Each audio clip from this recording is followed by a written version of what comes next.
Vamos a arrancar con un poco de lo que es la hermenéutica. Es un tema medio complicado para nosotros la hermenéutica porque estamos en el medio de dos temas. La hermenéutica en sí misma es un estilo de ciencia, se podría decir, que intenta dar unos pasos a seguir para que nosotros podamos comprender bien un texto. Eso, la hermenéutica no es solamente bíblica, es un estudio de cualquier texto. La hermenéutica la podemos aplicar a cualquier texto, y nosotros tenemos un pequeño problema, una dificultad más grande, que nosotros la aplicamos a la Biblia. ¿Qué es lo que pasa? Tenemos un tema. La Biblia, por un lado, la Biblia es un libro, como cualquier otro.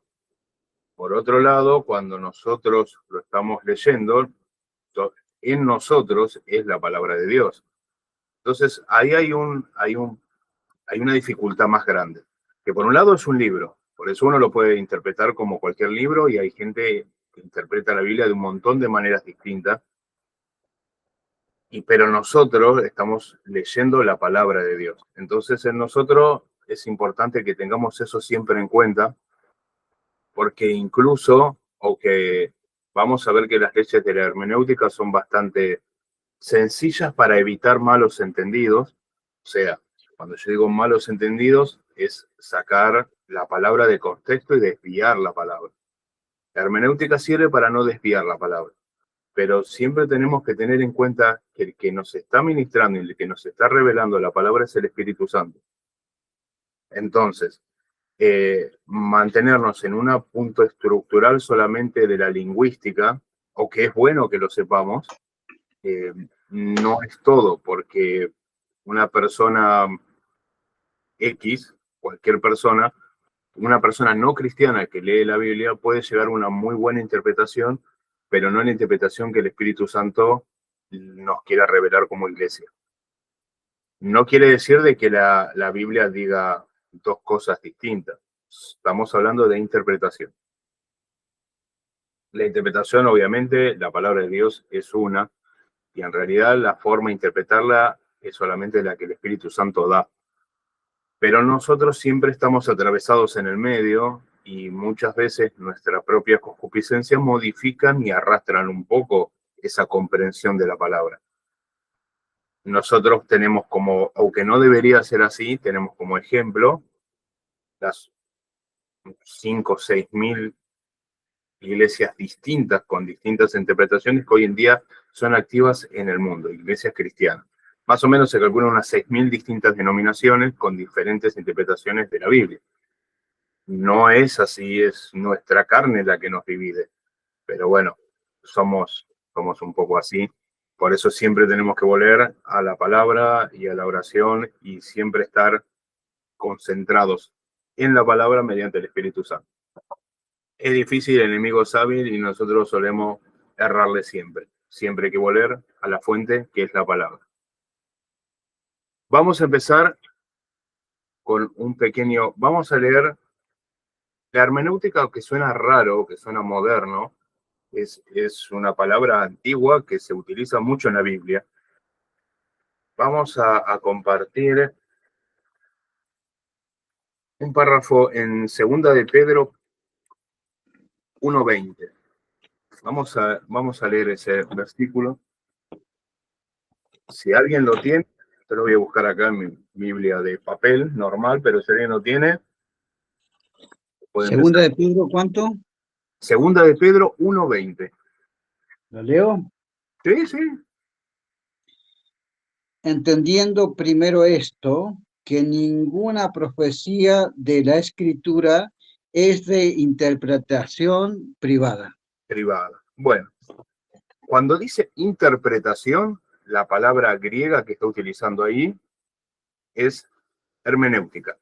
Bueno, técnicamente es hermeneteuk, pero es hermenéutica.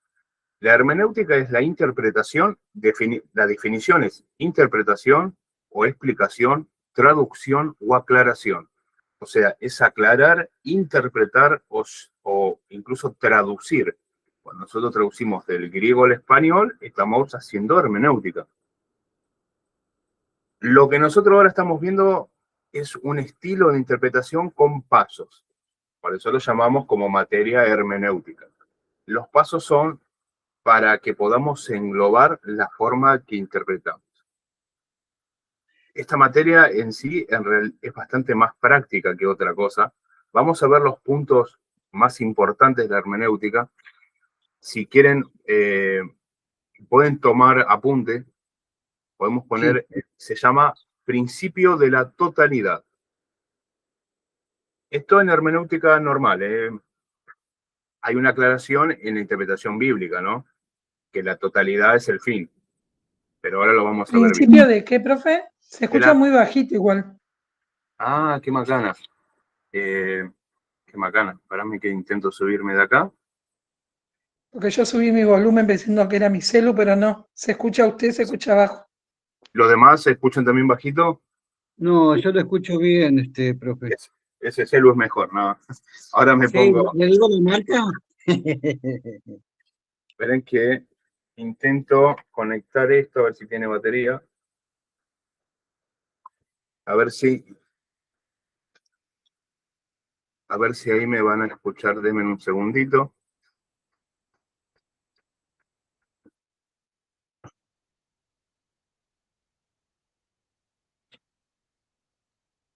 Ah.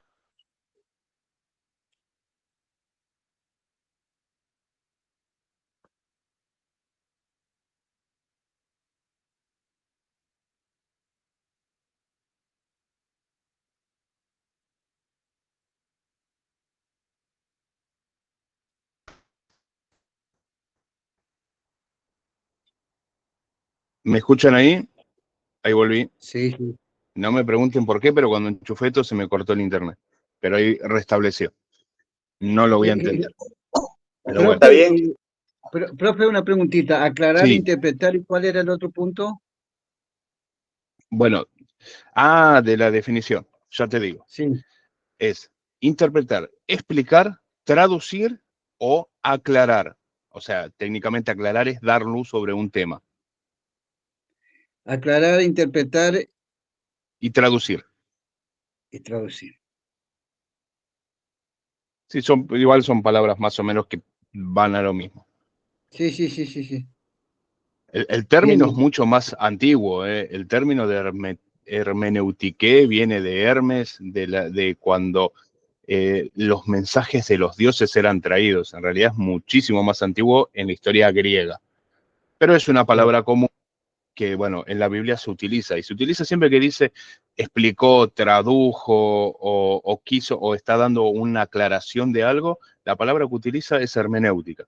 Así que, aunque nunca la tenemos de esta forma, la palabra hermenéutica es una palabra totalmente bíblica. Ahí, Lau, ¿me escuchás un poco mejor con esto?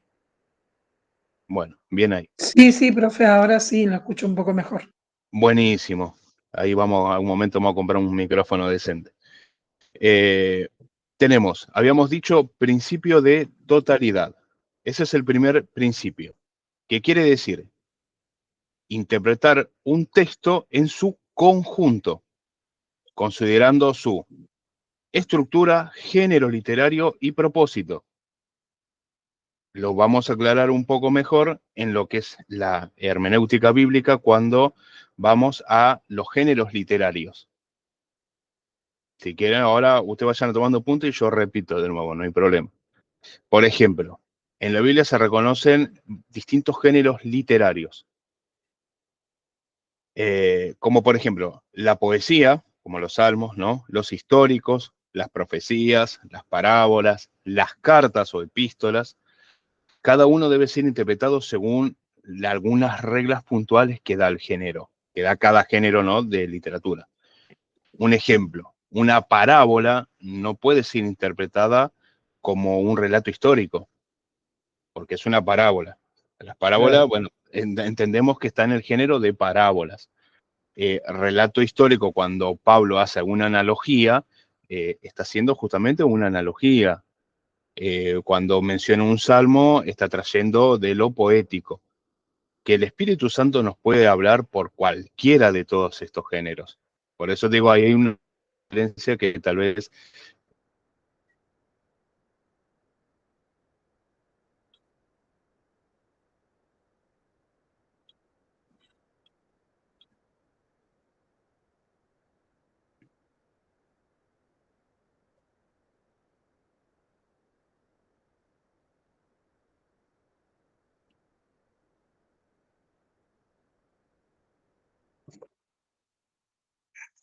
Perdonen, se me está cortando el internet. Denme un segundito, porque no sé por qué se me desconecta el internet. Un segundo.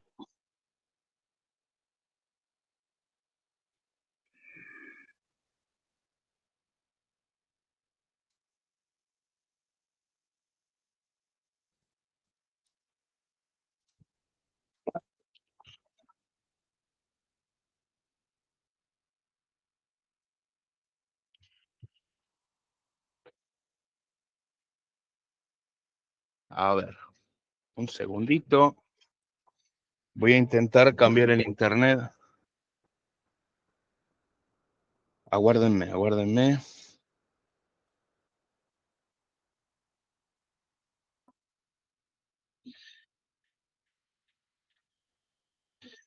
Conexión. Bueno, espero que ahí no me esté... No sé por qué me están dando mal el internet, perdónenme. ¿Ahí me escuchan? Sí, sí. Bueno, vamos a intentar, espero que no hinche ahí. Si no, ya salgo un segundito y vuelvo a entrar. Bueno, habíamos dicho. ¿Qué fue lo último que les dije? Estábamos en la interpretación Una, por géneros, claro, ¿no? una parábola no es algo histórico, por La ejemplo. parábola en sí mismo se encara de una forma no histórica.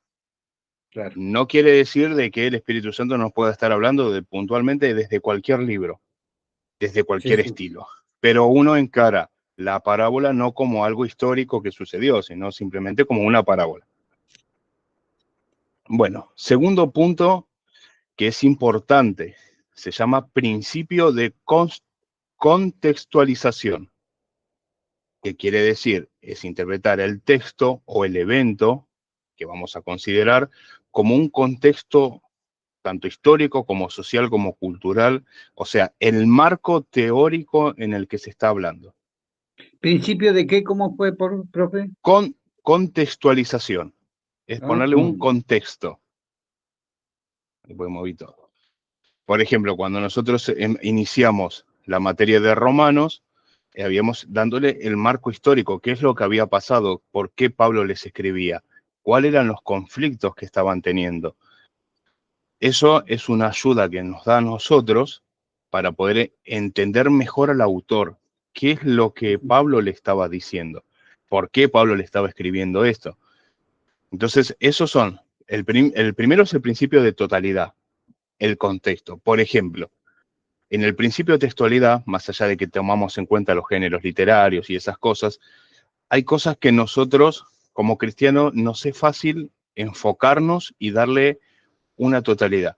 La totalidad, por ejemplo, a mayor grosso modo, nuestra enseñanza, nuestra prédica es el Evangelio, es el arrepentimiento, es el sacrificio de Mesías. Cualquier cosa que nosotros tal vez estamos viendo y interpretamos algo que va en contra del contexto de que la palabra nos está llevando al arrepentimiento para salvación, es algo que lo tenemos que dudar bastante, porque si en el contexto, si a mí me está diciendo, ahora vamos a ver un ejemplo y vamos a analizar un ejemplo, me está diciendo que yo tengo que ir y matar a las personas, y cuando el contexto total, Dios me está diciendo otra cosa, en la totalidad la palabra a mí me dice otra cosa, bueno, es como para decir, tal vez hay que investigar más. No ese es el punto. Y ahora lo vamos a ver con algo con el ejemplo de cuando Jesús dice, no le vine a traer paz, le vine a traer espada. Y ese se ha interpretado incluso para guerras, y no. Pero vamos a meter en el contexto y qué es lo que verdaderamente el Señor nos estaba diciendo en ese momento. Que no es difícil si lo contextualizamos, pero si lo sacamos de contexto, a veces se puede interpretar cualquier cosa. Ni hablar de que hay personas que con un poco de malicia o con algún espíritu que no es el Espíritu Santo, intentan utilizar la Biblia para sus propios fines, ¿no? Por eso nosotros, cuando vamos a analizar un texto, si nos genera alguna duda, el primer punto es la totalidad. A ver, lo que yo estoy leyendo, lo que el Señor me está mostrando, ¿está acorde de la totalidad de la palabra, del mensaje de salvación? Bueno, si va acorde con eso, seguimos adelante. Si no va acorde con eso, bueno, vamos a revisarlo porque hay algo que tal vez no esté bien. Y ahí vamos al segundo punto, vamos a el principio de la contextualización. A ver, estamos leyendo un evangelio. Jesús, ¿qué está hablando? ¿Una parábola? ¿Qué les está explicando? ¿Qué les está diciendo?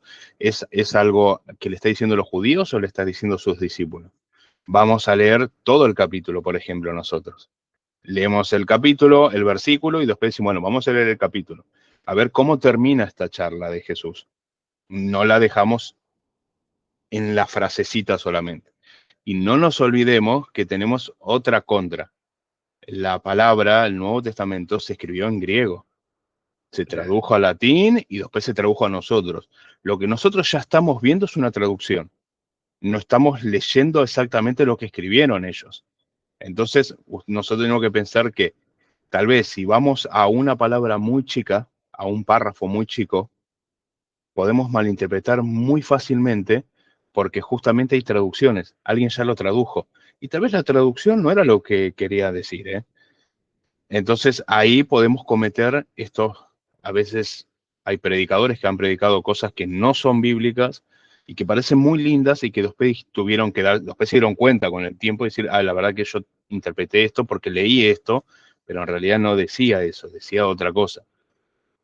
Eso es bueno siempre tener en cuenta que nosotros ya estamos leyendo una traducción. Por eso, sin el Espíritu Santo, es difícil que verdaderamente demos una palabra de verdad.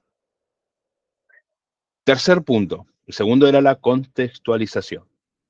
Tercer punto. Caridad se llama principio de caridad o principio de beneficio. ¿Qué quiere decir? En este principio de caridad o de bonanza, se trata de interpretar a la persona que debe asumir la mejor interpretación posible. Es decir, que debe buscar la interpretación más coherente y racional, evitando atribuir contradicciones o sinsentidos al autor. A ver, lo voy a intentar explicar un poco más. Por ejemplo, si leemos cuando Pablo dice que las mujeres en la iglesia no tienen que hablar, y si yo lo leo solamente eso y lo tomo literal a lo que está diciendo, bueno, prácticamente las mujeres tienen que ser mudas, pero el Señor no nos está diciendo eso, y el Espíritu Santo, si nosotros lo interpretamos bien y buscamos todo el contexto, vemos en el marco histórico que había habido unos sucesos, que estaba hablando algo muy puntual hacia ellos, o como cuando las mujeres que usen velo. Pablo lo aclara muy bien, si lo leemos en contexto, lo aclara bien. No es una costumbre nuestra, si quieren usar velo, si no ya el Señor ya les dio pelo.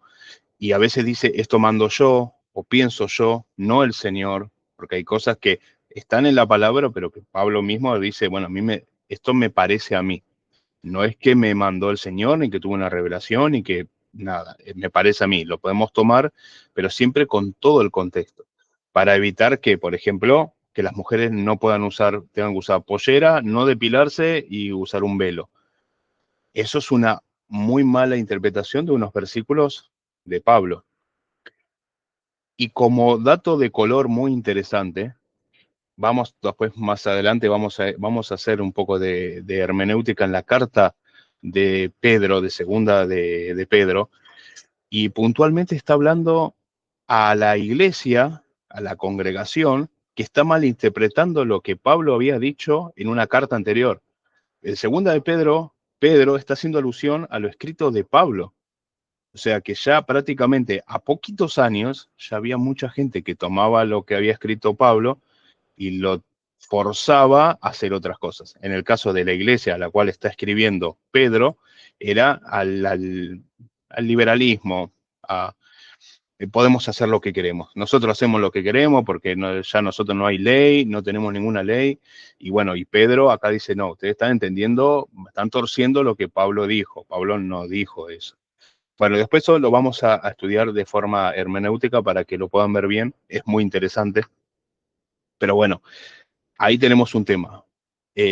Tomarle el mejor sentido. Si nosotros tomamos el mejor sentido, es decir, bueno, nosotros sabemos que en la palabra nos está hablando para edificación, para exhortación, para crecimiento. Cuando nosotros vemos o leemos no importa, tanto en el Antiguo como en el Nuevo, sabemos que el mensaje es para santificación. Por ejemplo, sabemos que es para santificación. Si yo estoy tomando un versículo y lo estoy tomando medio mal, y por ejemplo, llego a la conclusión de que, bueno, David tenía muchas esposas. Esto hizo José Smith con los mormones. David tenía muchas esposas, yo también voy a tener muchas esposas. Me es lícito tener muchas esposas porque yo soy un siervo como David. Y él llegó a esta conclusión, pero está tomando el mal sentido del autor al decir tal cosa. No está tomando el mejor de sentido, sino que lo está torciendo justamente a un mal sentido. Por eso es el principio de la beneficencia o de la bondad. O sea, es el mejor sentido que le vamos a dar en cuanto a lo que es la palabra del Señor en nosotros. El tercer punto, ¿se entendió bien ahí? Principio de caridad. Amén. Amén. Bueno, vamos al último principio, el cuarto y último principio. Es el principio de la aplicación. Esto lo vamos a ver justamente si estamos estudiando para dar una palabra, es la comprensión. No es solo un acto teórico, o sea, podemos comprender la palabra, pero lo tenemos que llevar a la práctica. Implica que el significado que se aplica a la vida o a la situación del intérprete. Se busca no solo entender lo que el texto dijo, sino también lo que dice para nosotros hoy. Entonces, ese es el último punto de la hermenéutica, es la aplicación. Esto que yo estoy leyendo, como esto que se me está revelando, que lo estoy estudiando, ahora, ¿cómo lo aplico a mi vida hoy? ¿Cómo lo aplico en la vida de los demás? ¿Cómo lo aplico en el crecimiento de la iglesia? ¿Cómo aplico lo que el Señor me está dando a la iglesia? Ese es el último punto, que es el que prácticamente lo llamamos el sermón, o bueno, estudiamos la palabra para poder dársela al hermano para su crecimiento. El fin de nuestra hermenéutica es el crecimiento de la iglesia. Entonces, bueno, ese es el último punto importante. Si yo tengo una hermenéutica buenísima y entiendo muy bien todo lo histórico, entiendo lo práctico, es más, hago una exégesis, o sea, saco lo mejor que hay de la palabra y no me sirve para entregárselo a otro, es una hermenéutica vacía, porque yo no se lo pude dar una aplicación a lo real de nuestra vida. Esto en cualquier texto, pero nosotros estamos en la palabra de Dios, así que cuanto más responsabilidad en este tema. Bueno, vamos a 5 tips distintos. Esos son los principios básicos de la hermenéutica. Pero vamos a ir pequeños 5 tips que nosotros tenemos que considerar siempre porque nosotros tenemos una hermenéutica bíblica. Tip número 1. La Biblia siempre se interpreta a sí misma. Si nosotros tenemos como una línea de coherencia, aunque a algunas personas les cueste mucho, la coherencia es continua. Eso quiere decir de que la Biblia es igual del principio al fin y siempre se está respondiendo a sí misma. Tal vez, por eso te digo, sacar algo de contexto es un problema, pero si nosotros lo leemos en su totalidad, la palabra es perfecta y sincroniza entre ella misma, no importa que sea el antiguo, el nuevo, el fin es el mismo y tiene una coherencia en toda la Biblia. Si hay un tema muy difícil, a veces hay que estudiarlo más, pero la misma palabra tiene una respuesta para ese tema. No hay una doctrina Y si hay una doctrina, ahí tenemos un buen ejemplo. Si tenemos una doctrina que se basa solamente en un versículo, probablemente no sea una doctrina bíblica, sea una conveniencia de algunas personas. Pero la Biblia, las doctrinas de la Biblia se repiten en toda la palabra. Nosotros lo vimos con Romanos. Romanos se fundamenta en el Antiguo Testamento y se entiende y se explica, y tenemos a Abraham y tenemos a David, y la justificación por la gracia mediante la fe en el Mesías está desde el inicio hasta el final. Entonces, ahí entendemos que, bueno, el mensaje es uno. Por eso la Biblia se interpreta a sí misma. Si algo de lo que yo estoy diciendo va en contra del resto de la Biblia, por más que yo crea que está diciendo la Biblia eso, probablemente ahí hay un problema. Ahí tenemos que analizar porque hay un problema. No puede ser que una doctrina solamente tenga un fundamento de un párrafo. No. La Biblia se responde a sí misma siempre.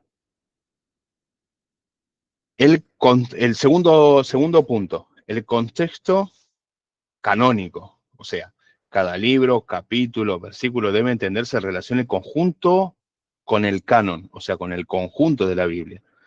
No solamente voy a leer el versículo, esto es un poco redundante a lo anterior, no solamente el versículo, sino que voy a leer el capítulo. El capítulo y el versículo tienen que ir al mismo punto. Jesús no empezaba a hablar de una cosa y terminaba en otra. Jesús hacía incluso una parábola, pero estaba yendo siempre a un lugar. Y en la Biblia vamos a encontrar eso en muchas ocasiones, en repetidas ocasiones. Entonces, leer el capítulo, el versículo, bárbaro. El versículo, después leemos el capítulo. Y si nos queda una duda, leemos un capítulo antes, un capítulo después, y si no, leemos todo el libro para entender. Eso es importante, no sacar del canon un versículo. Del canon es la totalidad, ¿no? Bueno, punto número 3, o tip 3. Consideración, lo que habíamos dicho en el principio. Consideración de los géneros literarios. Es lo mismo que repetimos, o sea, los géneros, no vamos a tomar una parábola.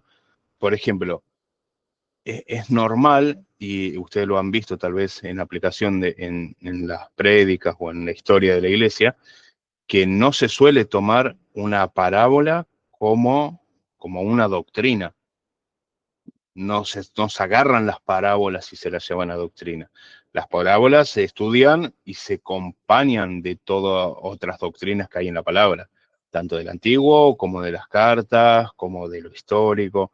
No se toma la parábola en sí misma, sino que se toma en conjunto. Eso es importante. Tomar cada género literario de la manera en que está explicado. Hay algunas que son metáforas. Hay metáfora. Ahora vamos a ver una metáfora aplicada en la Biblia. Es una metáfora, no es algo, aunque lamentablemente nosotros la hemos tomado algunas veces por error como algo literal. Volvemos, cuando Jesús, ahora vamos a ver, cuando Jesús habló de espada, no estaba hablando de una espada real, es una metáfora que complementa algo más grande. Cuarto punto, el enfoque o el sentido literal. Ahí vamos a lo opuesto. Cuando tenemos que dar prioridad a la interpretación literal o gramatical del texto, a menos que el contexto indique claramente que es figurativo, ¿no? Por ejemplo, cuando nosotros somos llamados a la santidad, nosotros somos llamados a la santidad. No es algo, una metáfora y que en realidad ya somos santos, que también a veces suele pasar, se suele enseñar esas cosas. Ah, ya somos santos, nosotros podemos pecar porque ya el Señor sacó los pecados, nosotros ya no tenemos pecados, ya somos santos por sí mismos, no tenemos que ir a la santidad. No, la palabra nos llama a la santidad. En eso ese llamado es literal. No es una metáfora, no, es literal. Nosotros somos llamados a la santidad porque Dios es 3 veces santo y nosotros debemos ser santos.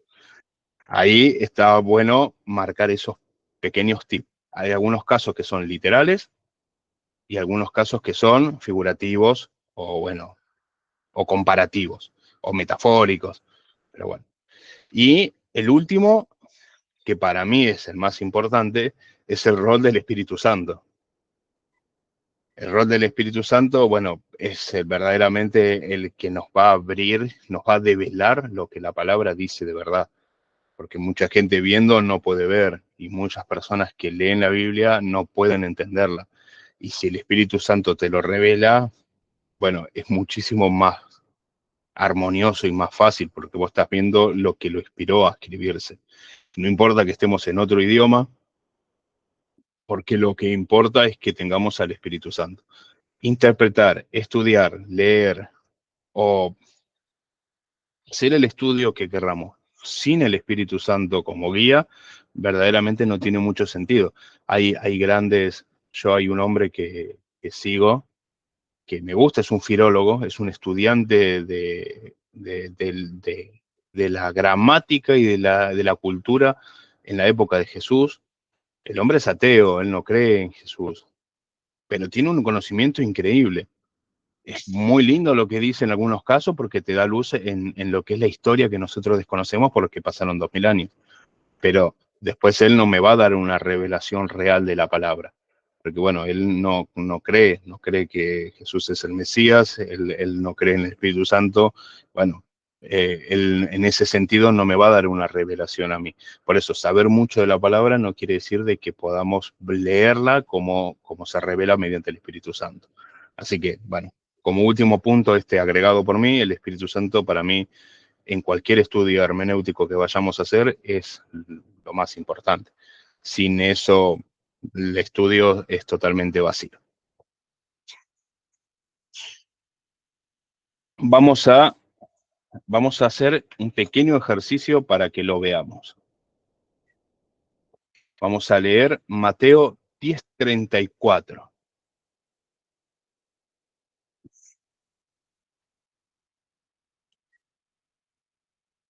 Si lo tienen, el que lo quieren leer, si tienen ganas, si no, es cortito igual.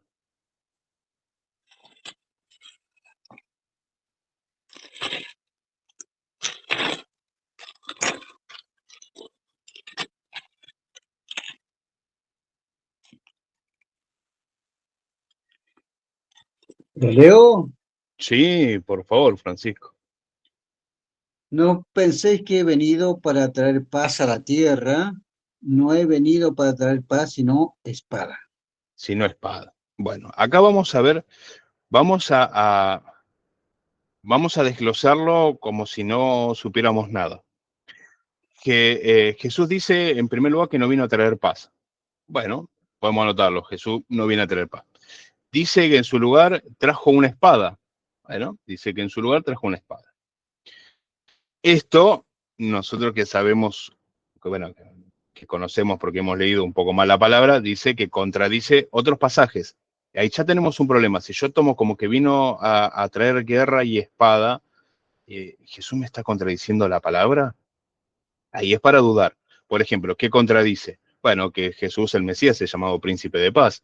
Isaías 9:6 dice, mi paz os dejo, mi paz os doy, en Juan 14:27. Entonces, ahí tenemos un problema.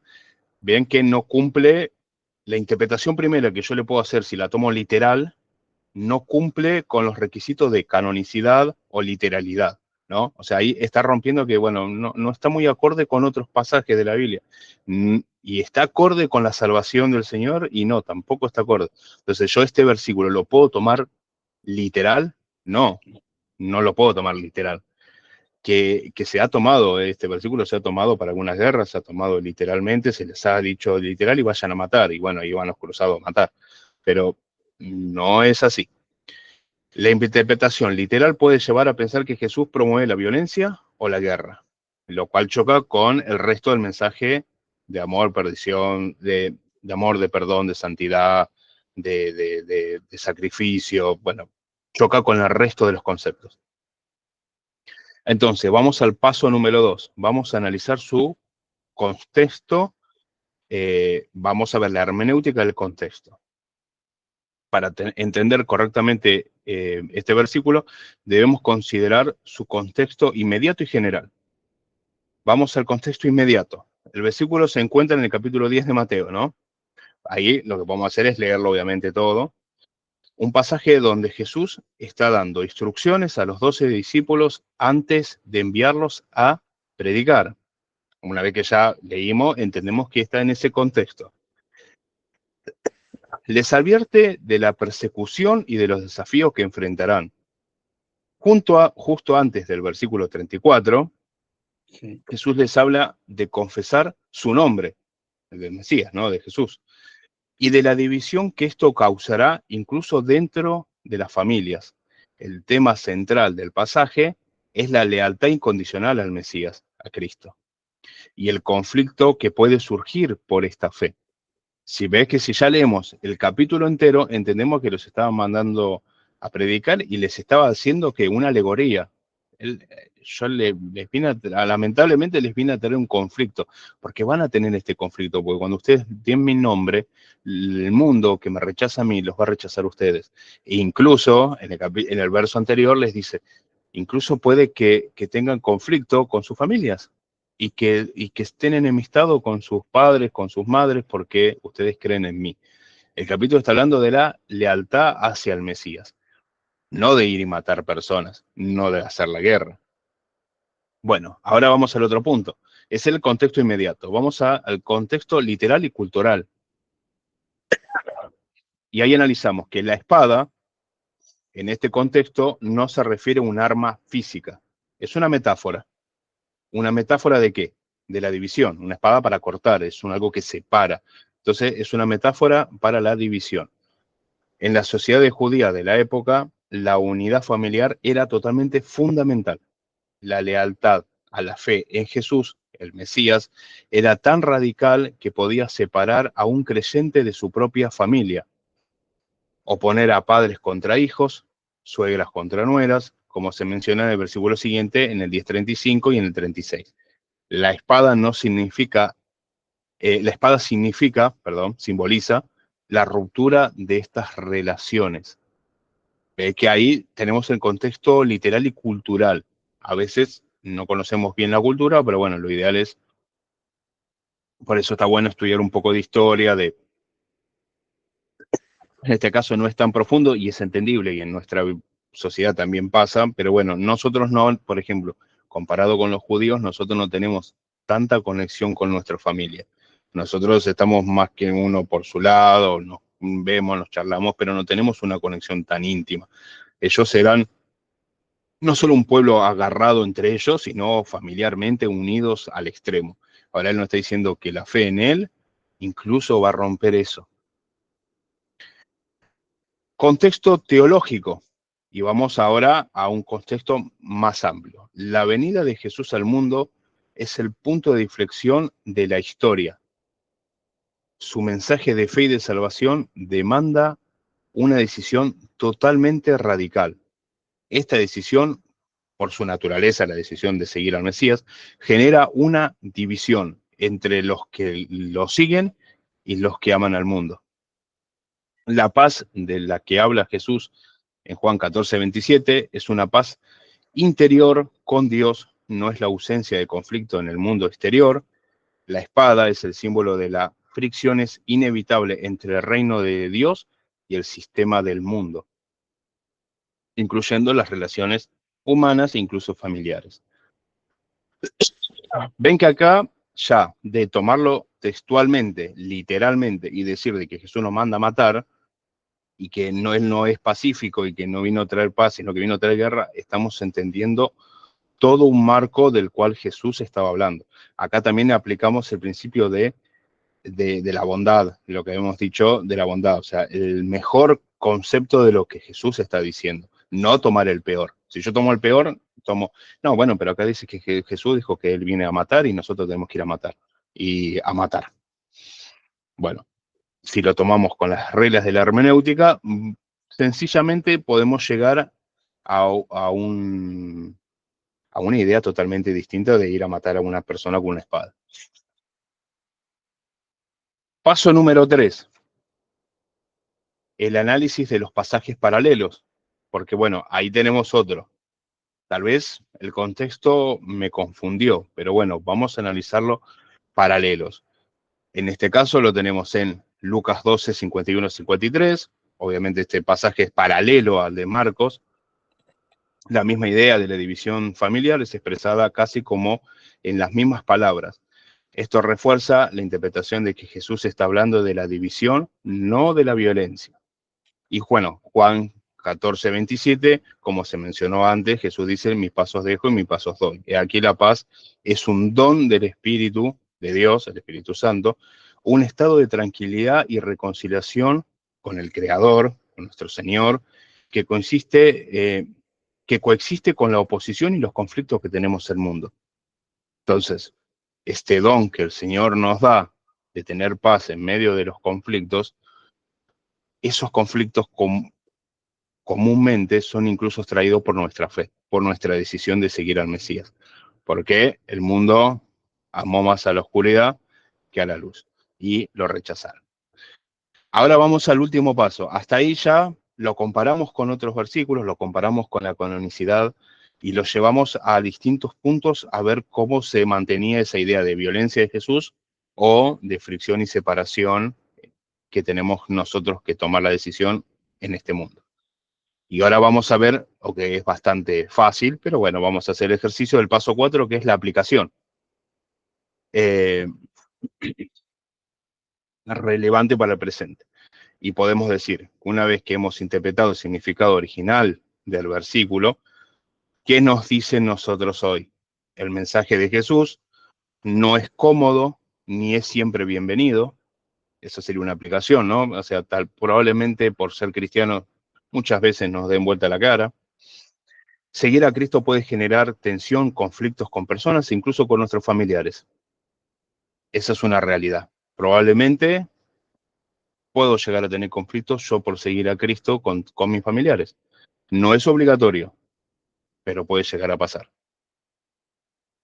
No debería ser si mi papá es cristiano y yo soy cristiano, no deberíamos tener conflicto. Estamos hablando con personas que no son cristianas, ¿no?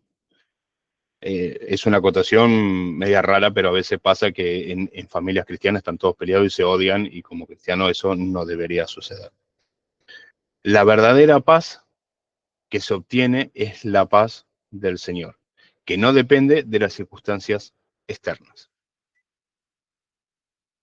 El cristiano debe estar preparado para que su fe sea fuente de fricción en un mundo que rechazó a Jesús y que lo va a rechazar a él.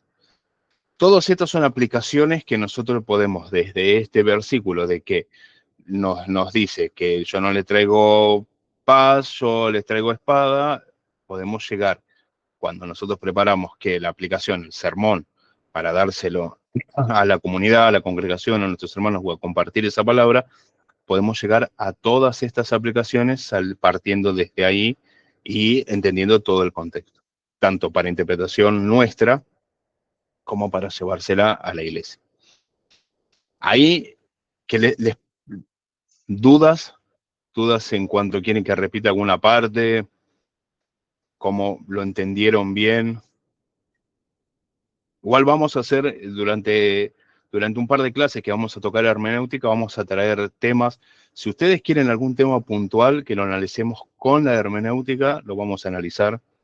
Vamos a tener algunos versículos y vamos a hacer esto. Vamos a ir tomando. Es más, después, ahora no, pero después vamos a hacer unos ejercicios más y después lo ideal es que ustedes también puedan intentar utilizar esta modalidad de separar las cosas entre aplicación, análisis, en comparación con otros textos, para que cuando uno vaya a dar una palabra esté sustentada por la misma palabra, por el Espíritu Santo y que tenga una aplicación a la vida, que es lo útil que nosotros le podemos encontrar a la hermenéutica. La hermenéutica, les dije, se puede aplicar en cualquier libro. Nosotros estamos explicando en la palabra de Dios. La palabra de Dios es para edificación del cuerpo. Entonces siempre tiene que haber la aplicación porque es para la edificación de la iglesia, del cuerpo del Señor. Así que la hermenéutica, está bueno tener esos puntos, no solamente por malos entendidos, sino para dar un mensaje completo de lo que el Señor nos da a nosotros, mediante el Espíritu Santo. ¿Alguna duda, Marco, Francisco? Agustina, buenas noches, bienvenida. ¿Quieren preguntar algo sobre el tema? ¿Alguno de los puntos no les quedó muy claro? ¿Fue muy rápido? Díganme.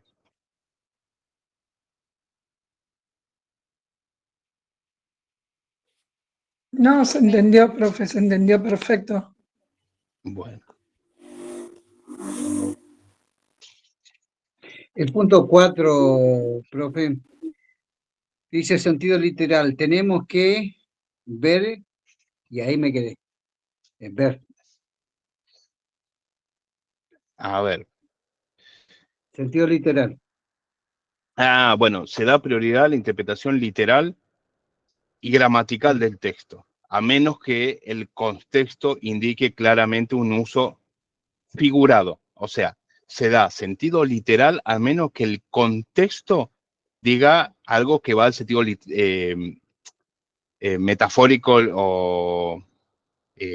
o simbólico. Por ejemplo, lo que nosotros acabamos de ver es eso.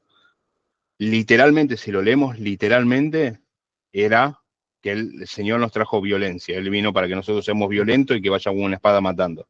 Eso sí Sí, lo sí. leemos literalmente. Ya tengo, Ahora, ya tengo los tres. eso. Puntualmente, cuando tomamos el contexto, vemos que no se debe tomar literal.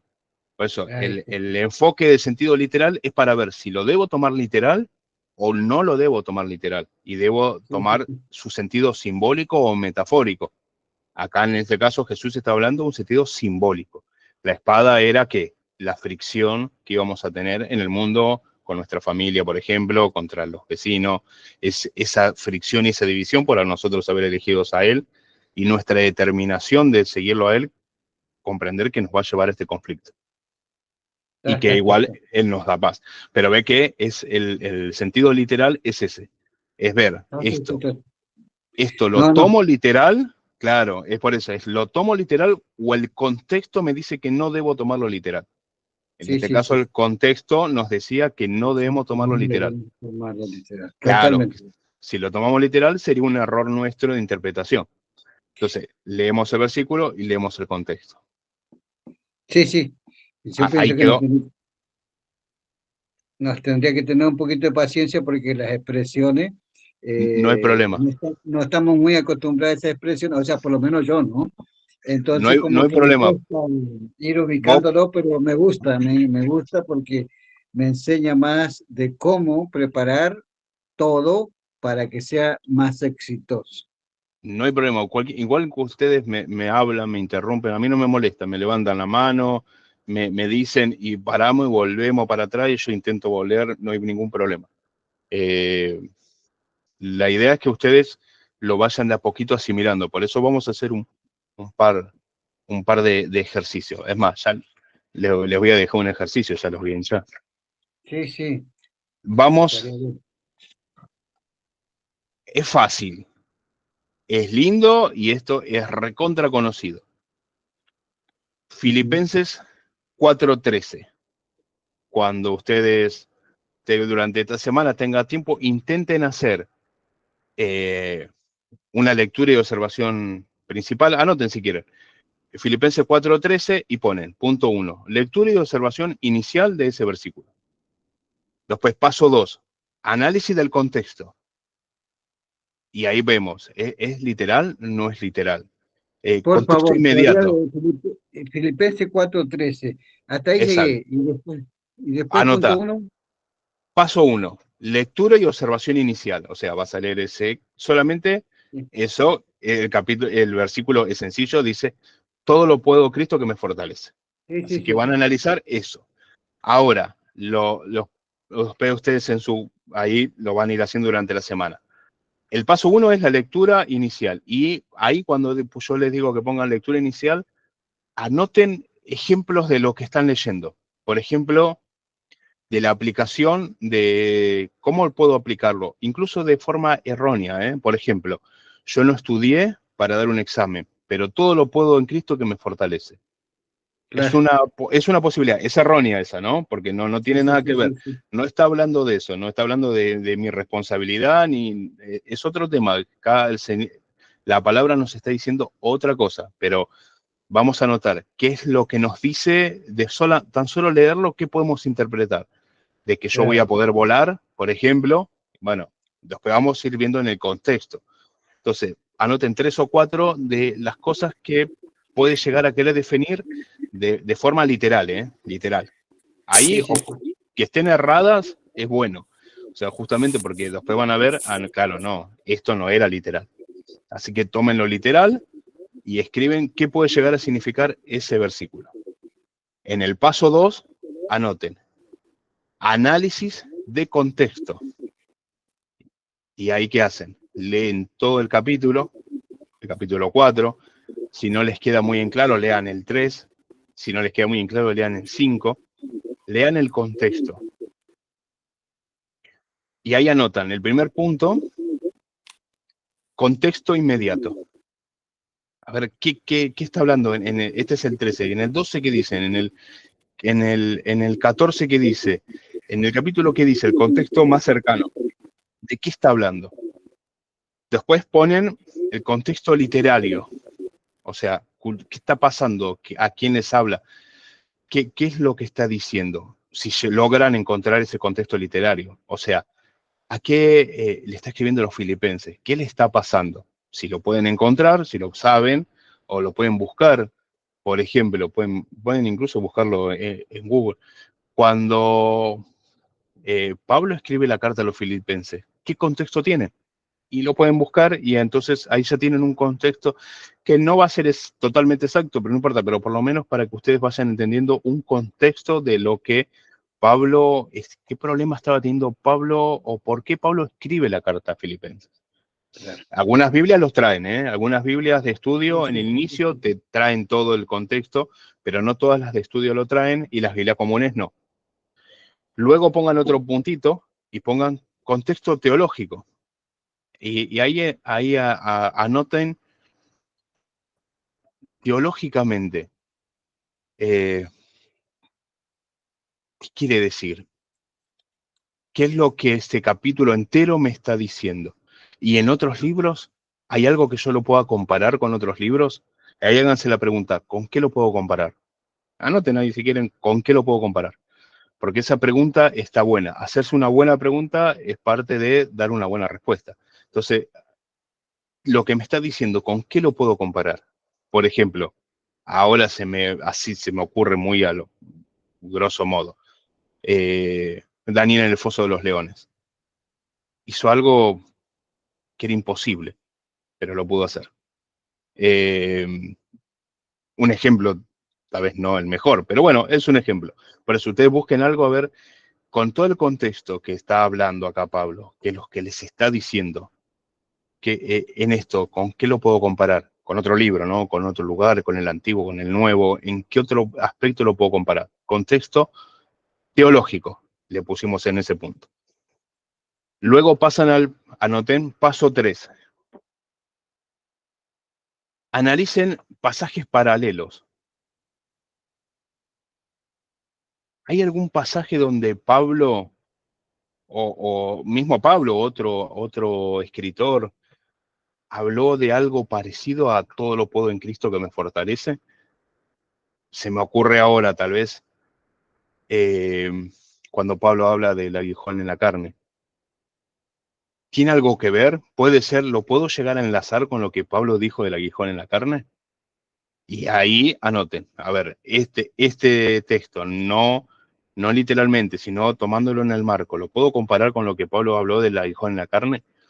Ese es un ejemplo. Si ustedes encuentran otro ejemplo, mejor, porque estamos viendo de la raíz de lo que Pablo está hablando. Y punto 4, la aplicación. ¿Cómo lo aplicamos? Y es más, y en la aplicación también pueden poner un cómo no lo tenemos que aplicar. Porque muchas veces el enseñar la palabra también es cómo no hacerlo. Porque yo, por ejemplo, hoy les di el ejemplo de no estudié para el examen, pero yo tengo fe que Cristo me va a hacer pasar mágicamente. Eso sería un mal ejemplo, o sea, utilizar mal, es más, sería malo utilizar al Señor y su palabra y su espíritu para mi negligencia. Pero bueno, se puede utilizar de forma errónea de esa manera. Otra cosa que yo digo, bueno, estudié poco, bueno, que el Señor me guíe para que pueda recordarlo. Bueno, pero no decir todo me lo puedo porque, bueno, voy a hacer algo que no debo. Incluso yo lo he escuchado con personas que estaban haciendo algo ilegal, pero yo todo lo puedo en Cristo que me fortalece. Esos son malos ejemplos, ¿no? Pero estás haciendo algo ilegal, algo que es malo, algo que va, incluso como cristiano, va a estar llevando un mal testimonio del Señor. Ah, bueno, pero no importa porque yo soy cristiano y todo lo puedo. Y a mí, yo tristemente, esta palabra la he escuchado muy mal aplicada. Entonces, bueno, ahí está la aplicación. La buena aplicación y si quieren, como está fácil, una muy mala aplicación. Y pueden dar un ejemplo de una muy mala aplicación de esta palabra. Obviamente, bueno, siempre en oración, ¿no? Más allá de que hacemos un trabajo estructural y que vamos con piso como 1, 2, paso 1, paso 2, paso 3, siempre en oración para poder llevar y probablemente me sorprendan lo que vayan a escribir. Porque el Espíritu Santo siempre hace eso. Así que bueno, ¿entendieron algún punto, algo que les faltó tomar de apunte? ¿Está más o menos, Sí, Francisco? está bastante Cualquier más o cosa, menos. más o menos, cualquier cosa me manda mensaje, a mí no me molesta, ¿saben? Me pueden mandar siempre. Me manda Bueno, mensajito y lo vemos mientras que lo van practicando. está buenísimo, Amén, buenísimo, amén. Bueno, está bueno. espero, yo sé que van a poder y van a poderlo hacer bien. Bueno, Marco, Angélica, por separado, ustedes no. Es bueno que lo hagan por separado, porque van a ver que pueden llegar a interpretaciones bastante distintas y muy buenas, porque el Espíritu Santo nos va revelando. Y justamente por eso nos manda a hacer un cuerpo, ¿no? Corazón, profe, ya ve cómo desde ahorita empezamos con la maldad. No, pero es para edificación, es para edificación.